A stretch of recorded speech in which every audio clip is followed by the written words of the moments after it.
Time is coming up on 20 minutes after 7 o'clock, and it's time for our local food segment on Northern Community Radio. Saturday, January 23rd, is the 10th annual Back to Basics Sustainability event at Pine River Backus High School. And the day offers many classes related to local foods, including seed saving and exchange, growing tomatoes, farm animal husbandry, mushroom cultivation, and more. And one of the classes that I'm particularly interested in is That's Why We Make Compost. Jim Chamberlin is teaching this class, and Jim is the food and water security coordinator for Happy Dancing Turtle.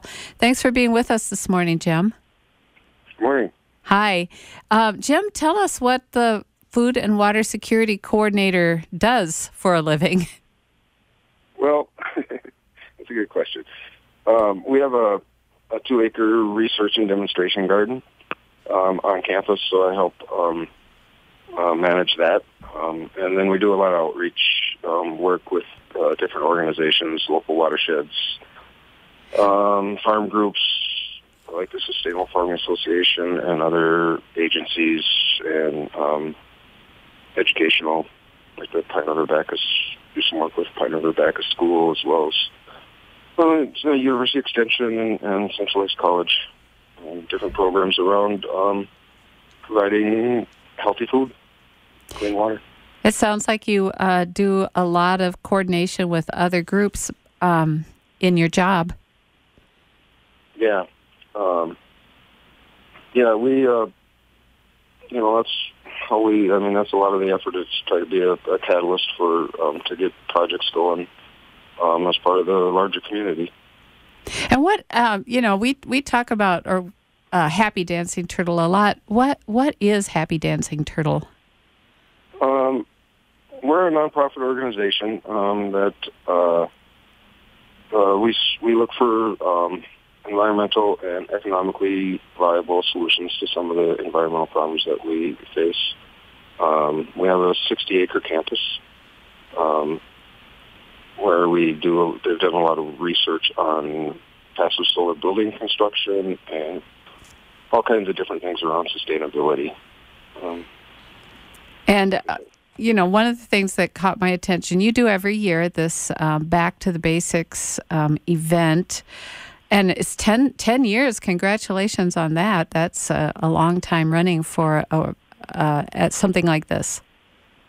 Yeah, it's really grown to be quite an event for Little Town Pine River. We get, actually, we were over 300 people, and it looks like this year we might top that. We have a huge lineup of speakers, I think over 45 sessions total throughout the day, and 50 vendors. Wow. We have a keynote speaker this year. It's Tom Fisher, who used to be with the University of Minnesota College of Design.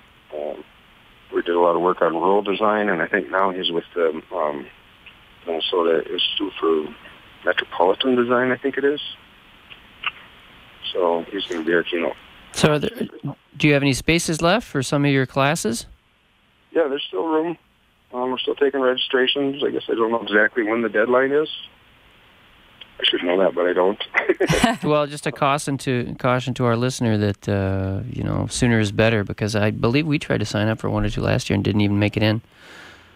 Yeah, I haven't heard if any of the individual sessions are full. You can sign up for the whole day. I think it's $30. It includes lunch and refreshments. Otherwise, you can sign up for individual classes that I think are $6 for the single sessions.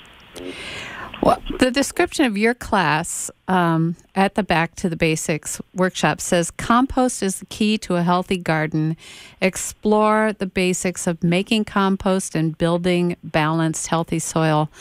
I've always had a love-hate relationship with compost because in my garden, I'm almost afraid to use it. Like that maybe I've thrown in, old tomato plants that have disease or something. And also our compost tends to get kind of smelly. And I just, my husband works with it because he can take it and I can't.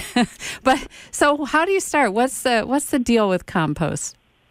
Well, there's some basic nitrogen to carbon ratios that you should be looking at. If you have a smelly compost pile, then you have too much nitrogen or too much green matter and not enough brown or carbon. How do you get brown? Yeah, what is brown matter?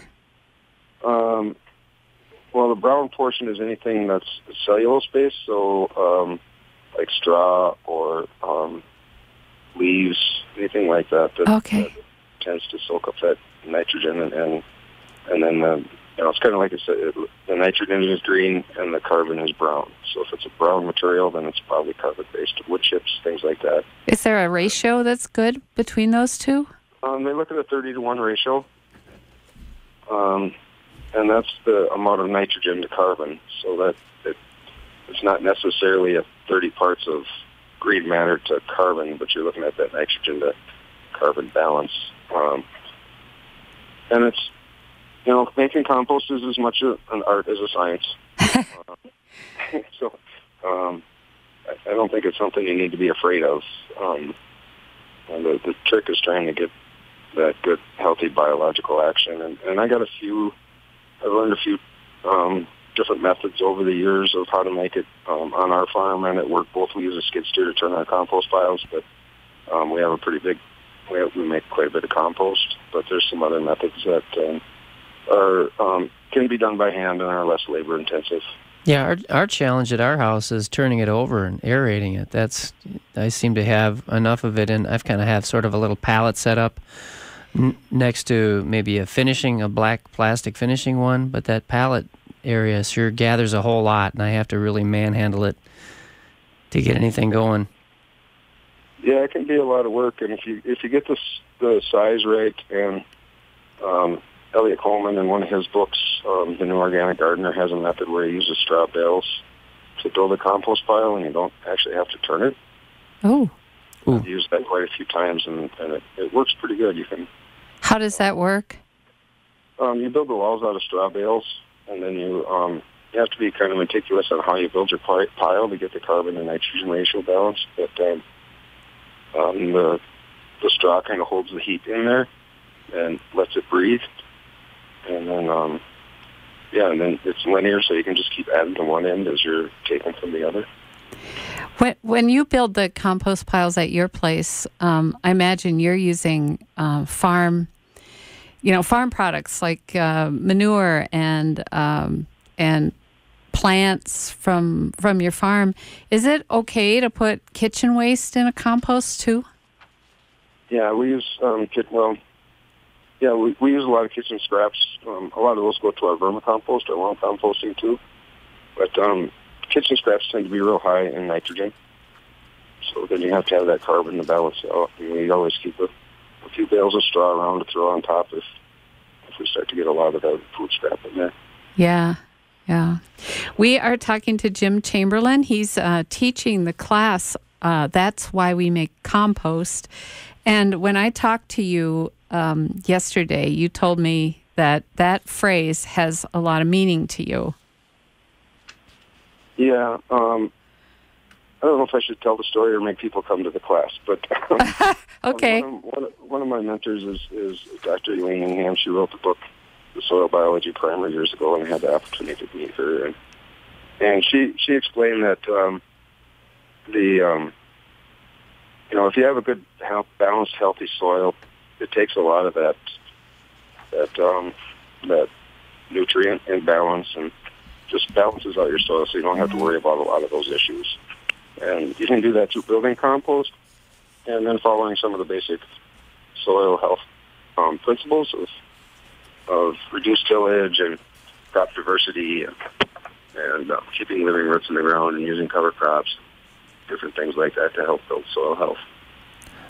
Are there any no-nos for compost?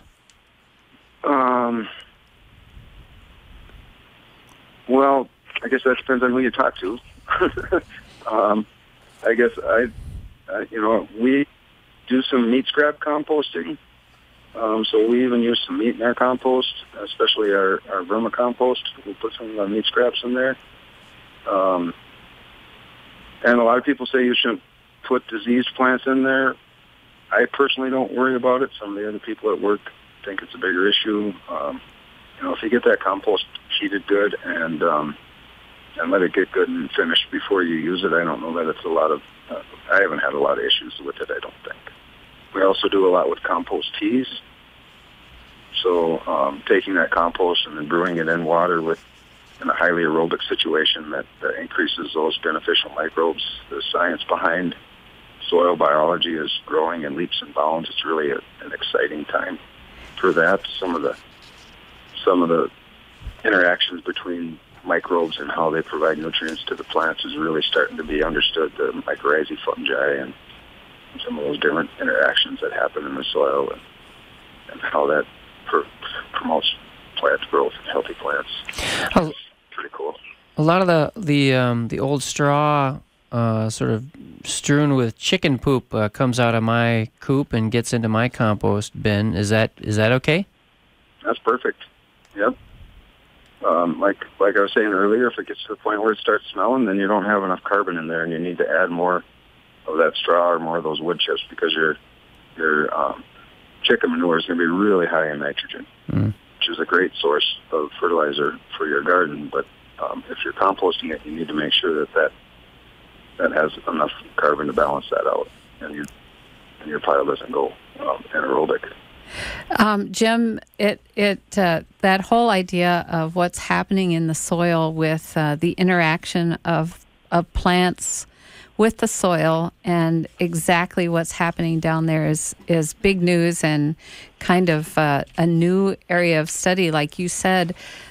In general, how does compost help in that process? Well, a good compost will provide a lot of those microbes to your soil, those beneficial microbes, the arthropods and the nematodes and the different bacteria and other organisms that help cycle those nutrients, and also adds humus to your soil, which helps hold water. So it balances out and makes water, can capture water and hold it in the soil for longer, reducing the need for irrigation and balancing out that water cycle. There's a ton of benefits to compost. Can you mention a couple other of the classes that are taking place at Back to Basics that people might find interesting? I know there's a lot of stuff on wellness. There's some soap making, which is kind of interesting. I know my wife's talking about going to that one. There's some stuff on food preservation.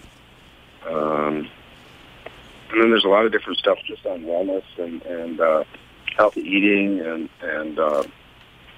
mental health and different issues like that. So I think there's something for just about anybody. Well, and you and your wife own and operate Island Lake Farm, and that's near Deerwood. Tell us a little bit about it. Well, I guess we kind of come to call it a self-sustenance farm, kind of. We do a lot of different things here. We mess around with a lot of different agroforestry and permaculture stuff. Do maple syrup and mushrooms. We raise vegetables. We have a few hogs and chickens. Raise some heritage turkeys. Do a bunch of fruit crops. Nothing on a big scale. Also harvest and process wild rice. Have a sawmill, a portable sawmill with 8 other people in a partnership. So once a year we get the sawmill for a couple weeks and cut up all our logs that we put up over the winter. And you do this all in your spare time? Yeah. Somebody asked me one time how I organize all that. I never said it was organized. It's controlled chaos. When it's time to do maple syrup, we just get it done. Same with all the other stuff. So my wife takes care of the critters. I do the plants, and it seems to work out pretty good. I help her when I need help, and she helps me when I need help. So. Right on. The 10th annual Back to Basics Sustainability event is at Pine River Backus High School on Saturday, January 23rd. You can register at happydancingturtle.com. Next week, we'll talk with another of the presenters from the event. Jim, thanks for visiting with us this morning. You bet. Thanks for having me. You're listening to the Wednesday morning show on Northern Community Radio. If you want to add to the conversation, if you have observations about your compost pile, or if you're getting ready to plant certain seeds and have varieties that you'd like to recommend to us this spring, email comments@kaxe.org.